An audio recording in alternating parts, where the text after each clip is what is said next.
Hello, once again it's Jerome Perry Bay. I want to clear up another misconception that many people have about Islam. Islam means peace. It's a religion of peace. To achieve peace in your life, peace with man, a peace with every living thing on earth and in the heavens, and peace with Allah God. Islam is not a radical religion that goes around and blow people up and take innocent lives. Islam is a religion that help people's lives. It help uplift others and help uplift yourself to be who Allah God wants you to be. To bring about good productive things for your community. And to teach you the things to put your household in order. It teaches you to have a deep appreciation of womanhood. It teaches you to raise your kids the right way. It teaches you to live life in peace with every living thing around you and to do things the right, the proper, and the appropriate way. See, I know a lot of people have a misconception of Islam because they watch the news. Remember, everything on the news ain't true. And of course, you got a lot of Muslims out there that's not representing Islam the right way because they don't know what Islam means. They've been indoctrinated with falsehood by the ones who taught them and not properly interpreting the Quran the right way, the way the Prophet Muhammad wanted them to interpret the Quran. See, me, I'm in the Moorish Science Temple of America. That was my school of learning. My prophet is the Prophet Noble Jew Ali, who brought about the Moorish Science Temple of America in 1913 in Newark, New Jersey, to teach us the proper way of practicing Islam and living as a true Muslim. See, Muslim and Muslim means the same thing. Muslim is just Muslim is just an English translation of Muslim, which means a follower of Allah God. So when you live in a life of Islam, the goal is to achieve peace with yourself, every living thing, man, and Allah God. And that's a real deep journey to walk upon because you have to ignore many things. You have to swallow your pride. You have to overlook a lot of stuff that will usually make you mad. And you will have to see deep within the hearts of someone else to see the pain and anguish that they feeling that causing them to be disrespectful or doing the bad things that they doing, and to have an understanding and know how to heal them and help them. So when you practice Islam, it's not about hurting nobody. It's not about harming nobody. It's about helping others and helping yourself and becoming close to Allah God as much as you can. Because the truth of the matter is that there is no such thing as a heaven in the sky. There is no such thing as a hell below. There is no such thing as an earth outside of yourself. See, heaven, hell, and earth is within you. Your hell is your lower self. Your heaven is your higher self. And your earth is the perception that you have of the life that you live in. And the perception of the life that you live in is going to determine if you're going to live heaven on earth or hell on earth. But to break that all the way down, heaven is a feeling Heaven is a feeling of happiness, joy, contentment, completeness, and satisfaction. Hell is a feeling of sadness, anger, frustrations, hate, discontent. So you can live a heaven on earth. You can live a hell on earth, but it all depends upon your perception that you have of yourself and of others. If you have a negative perception of yourself, then you're going to be living a hell on earth. You're going to be mad at yourself, and you're going to be mad at everyone else around you, especially ones that's happy, because you're going to be jealous of their happiness and not understand what happiness truly means. But when you have a positive perception of yourself and others, then you will live a heaven on earth, because you will feel good about yourself. You will feel proud of your achievements, and you will see all of the blessings that Allah God gives you each and every day. And you will learn to appreciate others, your kids, your woman, your neighbor, even strangers that you don't know.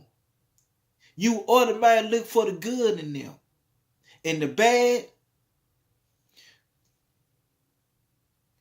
you won't trip off of it. Because at the end of the day, you can only control yourself.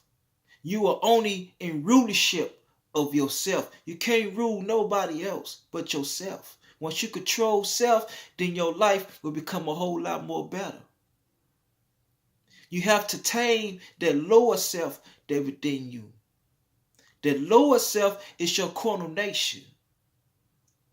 Your lower self is that bad side about you. They want to destroy, they want to hurt, they want to steal, they want to kill, they want to slander. That's your lower self. Your higher self is your loving side.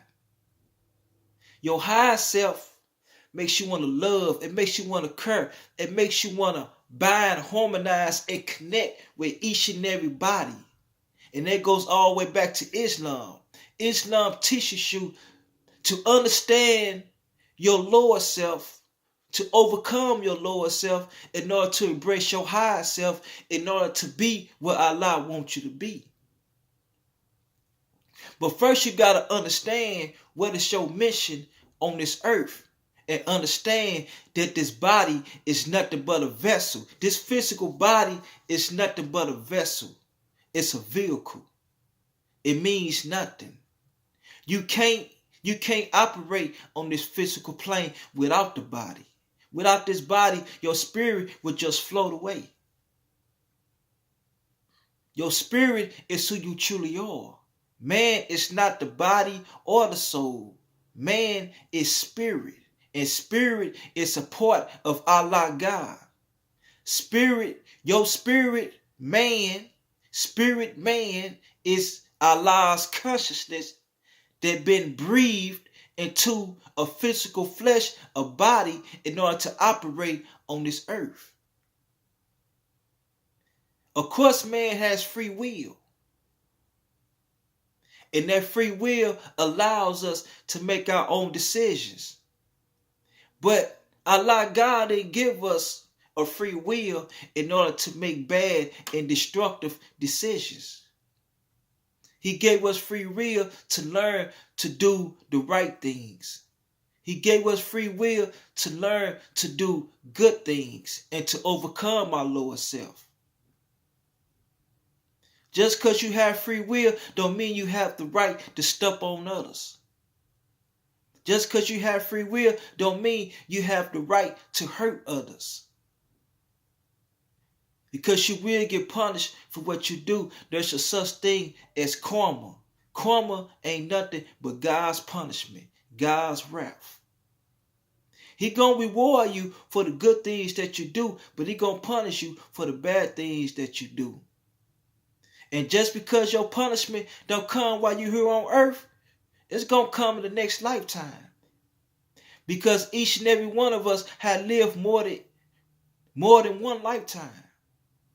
Whether you realize it or not, you just don't remember what you did because you didn't do a lot of good things in your last lifetime. When you live a good life here on earth, you can remember what you did in your past lifetime. But when you live a bad life, you ain't gonna remember nothing. You're gonna come back blind. And you gotta reteach yourself. And you gotta teach yourself to right things in order to reach your potential to a level that you don't even know exists. Do you know it's so many things that we don't know, that we don't know, that we don't know. And sometimes we can get conceited and think we know everything and don't really know nothing. We just know this much. The wise man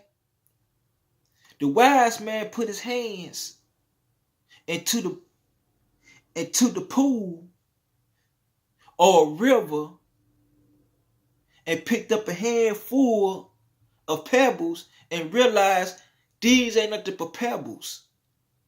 It's nothing. But a fool done the same. Reached his hand into the river and picked up a handful of pebbles and thought he gained the whole world. But he didn't gain nothing. There's a such thing as spiritual knowledge and earthly knowledge. Earthly knowledge is only going to serve purpose while you down here. But spiritual knowledge is what's going to take you higher into higher dimensions once you leave this physical plane. There ain't no such thing as death. What is death? Death don't even exist. Once you leave this physical plane, you just destroyed your body. You just out of your body now. And you went to a higher plane, which is what I call the soul plane. Then from the soul plane, you go to the spirit plane, which is your true home, which is where Allah God exists. So the journey of man is to make it back to the spirit plane by learning spiritual knowledge, by achieving spiritual growth and development. All these things we learned out here, learning how to fix a car, learning how to cook food, that's nothing. That serve a purpose now because we're down here, but it really don't mean nothing at the end. This body don't mean nothing. But at the same time, you want to keep yourself in shape. You want to take care of yourself so you can do the things that Allah wants you to do here on earth. So these are just some things to think about, to open your mind up so you can see the true reality of life. Everybody don't have the same reality. Some people have a much brighter reality than others. Some people have a dim reality, a dark reality. But the real reality of life is knowing that you are only here to serve a purpose, to do Allah's, God's will. And once you do his will, then you are truly being who you truly are, because you are a descendant of him or her, because God don't have no gender. God is not a he. God is not a she. But God could be a he or a she. It depends on how you look at it, because God have masculine traits as well as feminine traits. And back in ancient times, our forefathers and our foremothers, they looked at God like God was a female. But through times, through years and eras, people started looking at God like he's a he. So when you looking at the Most High is everywhere. The Most High is within you. So when you look towards the sky for Allah God, you're not going to see him. You may think you are because they told you that's where he at, but you got to look within yourself to find God, Allah, and talk to him through your heart. No, I'm not talking about the physical heart that keep your body going. Remember, this body is nothing but a vessel. I'm talking about the heart, the mind. You can't talk to Allah, God, through no physical heart. So therefore, where's the heart located? The mind, your thoughts. That's where you speak to God, Allah, at. Your positive thoughts, your uplifting thoughts, your transformational thoughts. Not your thoughts that's telling you to destroy, to hurt, and to harm. But you gotta listen to yourself and know when you're in your higher self or your lower self. Study self. When you study self, then you know others. When you study self, then you know the world. And when you know self, then you know God. Know thyself and you know thy God. With that, peace.